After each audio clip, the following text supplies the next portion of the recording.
Hello students, worksheet number 35, chapter 3, metals and non-metals, class 10th, subject science.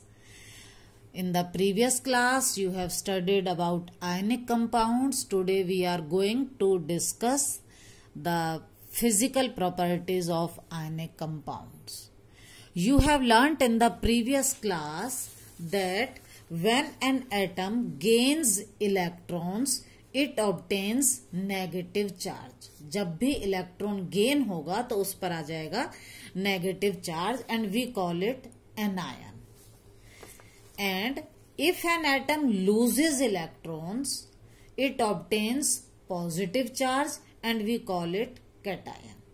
मतलब जब भी कोई एटम इलेक्ट्रॉन गेन करेगा तो नेगेटिव चार्ज, और अगर लूज करेगा तो उस पर आएगा पॉजिटिव चार्ज.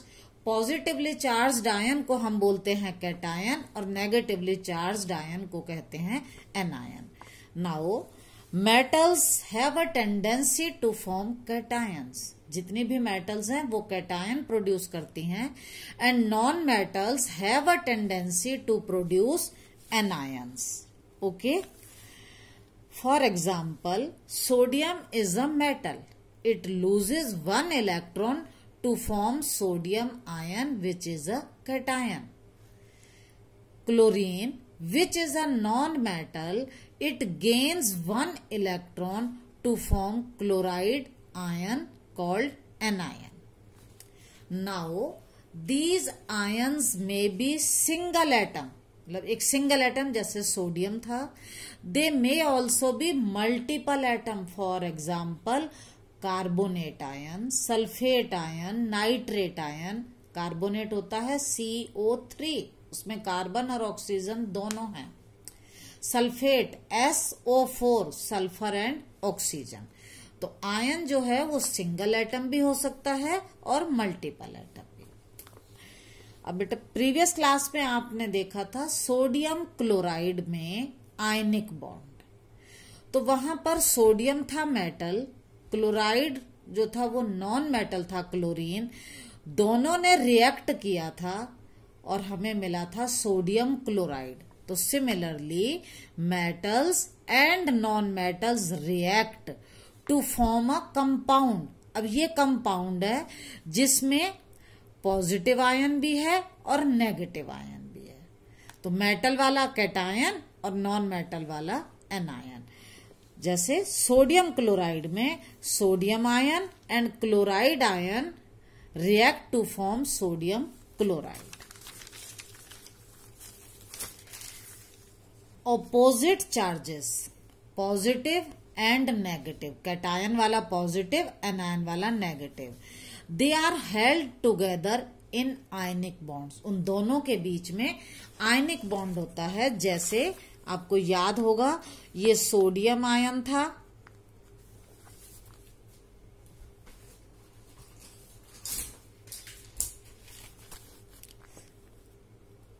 ये सोडियम आयन और क्लोराइड आयन दोनों ऑपोजिटली चार्ज्ड हैं. इनके बीच में आयनिक बॉन्ड था तो हमने इसको ऐसे शो किया था आयनिक बॉन्ड.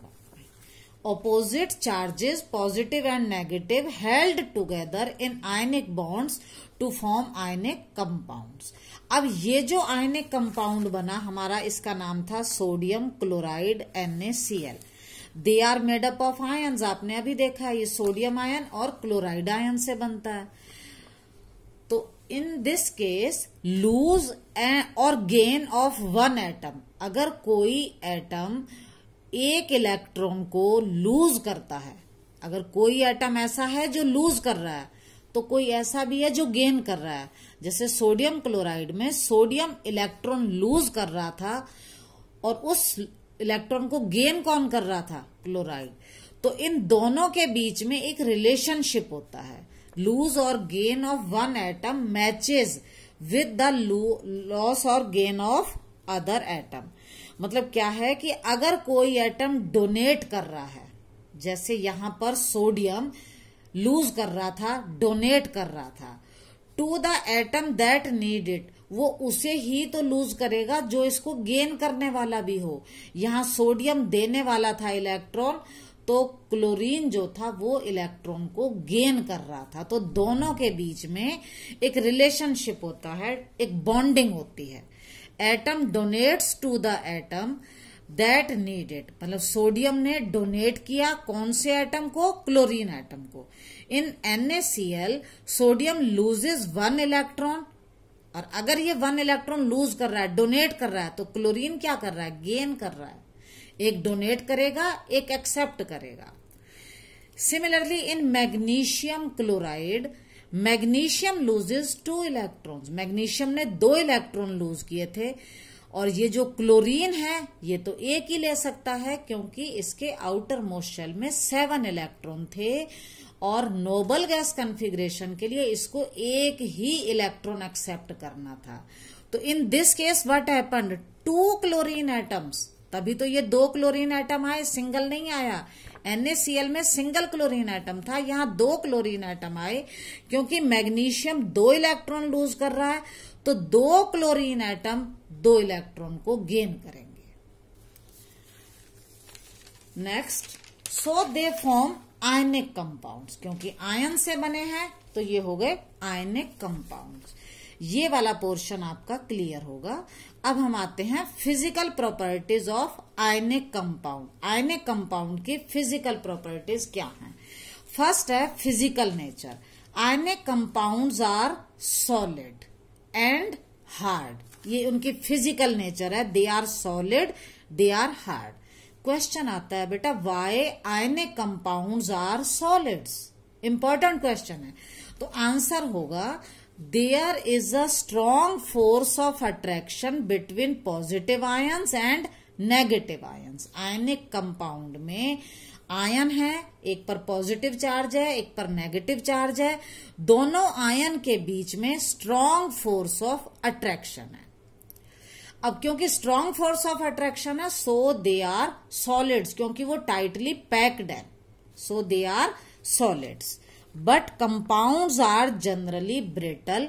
ब्रिटल का मतलब है break into pieces when pressure is applied. जब उन पर प्रेशर डाला जाता है तो दे ब्रेक डाउन। जैसे फॉर एग्जाम्पल आप ये सॉल्ट देखो, कॉमन सॉल्ट, आपने साबुत नमक देखा होगा, वो सॉलिड है तो उसके बीच में आयनिक बॉन्ड है, लेकिन जब हम इस पर थोड़ा सा भी प्रेशर मारते हैं तो ये ब्रिटल, ये टूट जाता है, ब्रेक डाउन हो जाता है। नेक्स्ट प्रॉपर्टी आती है melting and boiling point. Ionic compounds have high melting and boiling points. देखो, मेल्टिंग का मतलब होता है the temperature at which a substance melts, जिस पर वो पिघल जाए। बॉइलिंग का मतलब है जिस पर वो बॉइल करने लगे। तो जितने भी आयनिक कंपाउंड्स हैं उनके melting and boiling points are high. ये यहां पर ये इनके मेल्टिंग पॉइंट हैं, ये बॉइलिंग पॉइंट हैं और ये हाई हैं। अब क्वेश्चन आता है, why are they high? Melting and boiling point high हैं, but what is the reason? ये क्वेश्चन आपकी एक्सरसाइज में भी है। Why do ionic compounds have high melting points? तो इसका आंसर क्या होगा? Same, there is a strong force of attraction between positive and negative ions, जैसा आपने अभी पढ़ा। देयरफॉर, अब क्योंकि पॉजिटिव और नेगेटिव आयन के बीच में, ये मान लो पॉजिटिव आयन है, ये नेगेटिव आयन है, इसके बीच में स्ट्रॉन्ग फोर्स ऑफ अट्रैक्शन है। इस अट्रैक्शन को ब्रेक करने के लिए कंसिडरेबल अमाउंट ऑफ एनर्जी की रिक्वायरमेंट है। A considerable amount of energy is required to break strong force of attraction between the ions. ये इंटर आयनिक अट्रैक्शन का मतलब है, इंटर का मतलब बीच में, आयनिक आयंस के बीच में, आयंस के बीच में जो अट्रैक्शन है उसको ब्रेक डाउन करने के लिए हमें क्या चाहिए? Considerable amount of energy. अब एनर्जी ज्यादा देंगे तो इनके मेल्टिंग और बॉइलिंग पॉइंट हाई होंगे। So they have high melting and boiling points. Next property है सॉल्युबिलिटी। सॉल्युबिलिटी का मतलब जब हम डिसॉल्व करते हैं तो वो डिसॉल्व होते हैं या नहीं। Ionic compounds are generally soluble in water. ज्यादातर वो वाटर में सॉल्यूबल होते हैं, but insoluble in solvents like kerosene and petrol. Kerosene और पेट्रोल में वो डिसॉल्व नहीं होते। But what is the reason? देखो, water is a polar solvent. Water जो है वो एक पोलर सॉल्वेंट है। पोलर का मतलब है जब उसमें पॉजिटिव और नेगेटिव दो एंड होंगे। तो जब भी कोई पोलर सॉल्वेंट होगा तो क्या करता है ये, it decreases the electrostatic force of attraction between ions. जो आपके सोडियम आयन और पोटेशियम आयन के बीच में ये जो स्ट्रॉन्ग फोर्स था ये इसको डिक्रीज कर देता है। अगर डिक्रीज करेगा तो ये यहां से आयन फ्री हो जाएंगे। हाँ, between ion, making the ions free to move. Water is a polar solvent. It decreases the electrostatic force of attraction between ions, making the ions free to move. While kerosene में क्या है, it is a non-polar solvent. ये non-polar है. It cannot decrease the electrostatic force of attraction between ions. ये non-polar है तो ये इसको decrease नहीं कर सकता. So they are not soluble in kerosene. Next property है conduction of electricity. मतलब करंट पास कैसे होता है? Conduction of electricity through a solution involves movement of charged particle. Current तभी पास होगा जब चार्ज्ड पार्टिकल की मूवमेंट होगी, जब आयंस मूव करेंगे। अगर आयन मूव करेंगे तो इलेक्ट्रिसिटी कंडक्ट होगी। A solution of an ionic compound in water contains ion. अगर हमने आयनिक कंपाउंड का सॉल्यूशन बनाया तो उसमें आयन है, और जब हमने करंट पास किया, when electricity is passed these ions move, ये आयन मूव करना शुरू कर देते हैं टू द ऑपोजिट इलेक्ट्रोड्स। जैसे आप यहां देखेंगे ये सॉल्ट सॉल्यूशन है। सॉल्ट आपको पता है एक आयनिक कंपाउंड है। ये दो इलेक्ट्रोड हैं, ग्रेफाइट रॉड। ये बैटरी है, ये प्लग की है। जो पॉजिटिव एंड वाला इलेक्ट्रोड है इसको हम बोलते हैं एनोड, जो नेगेटिव एंड वाला है इसको हम बोलते हैं कैथोड। जब हमने प्लग की को ऑन किया तो यहां से बनेंगे सॉल्ट से सोडियम आयन और chloride ion. Sodium ion positively charged है तो वो अट्रैक्ट होंगे नेगेटिवली चार्ज्ड कैथोड पर, और क्लोराइड आयन अट्रैक्ट होंगे एनोड पर। तो आयन जो है वो इसके बीच में मूव करने लगेंगे, और जब आयन मूव करेंगे तो करंट पास होगा और हमारा बल्ब ग्लो करेगा। When electricity is passed, these ions move to the opposite electrodes. मतलब जो पॉजिटिव आयन है वो कैथोड पर जाएगा, जो नेगेटिव आयन है वो एनोड पर जाएगा। अब एक क्वेश्चन आता है, ionic compounds in solid state do not conduct electricity bye. जब सॉल्यूशन था तो करंट पास हो गया। अगर हम सॉलिड लें, वाटर में डिसॉल्व ना करें, तो करंट पास क्यों नहीं होता? Ionic compounds in solid state are rigid in structure. वो रिजिड होते हैं, हार्ड होते हैं। Therefore movement of ion is not possible in solid state. जब रिजिड है तो आयन मूव ही नहीं होंगे। आयन आपस में फोर्स ऑफ अट्रैक्शन से एकदम बॉन्डेड होंगे, वो फ्री नहीं होंगे तो मूव नहीं करेंगे। So they do not conduct electricity in solid state. तो सॉलिड में उनमें से करंट फ्लो नहीं करेगा। But if we take them in molten state, अगर हम पिघली हुई स्टेट में ले, मोल्टन स्टेट में ले, तो क्या होगा? देखो, मोल्टन का मतलब हमने उसको हीट किया तभी तो वो मेल्ट करेगा। तो due to heat the electrostatic forces of attraction between the oppositely charged ions are overcome. Sodium ion और क्लोराइड आयन के बीच में जो फोर्स था वो ओवरकम हो जाएगा, मतलब हीट उसको ब्रेकअप कर देगी। So the ions will be free to move. and the current will flow.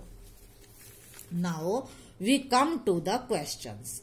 First questions, atom that gain an electron and thus obtain a net negative charge are called, बिल्कुल आपको clear होगा कि electron को gain कर रहा है, negative charge आ रहा है, तो ये होगा एनायन.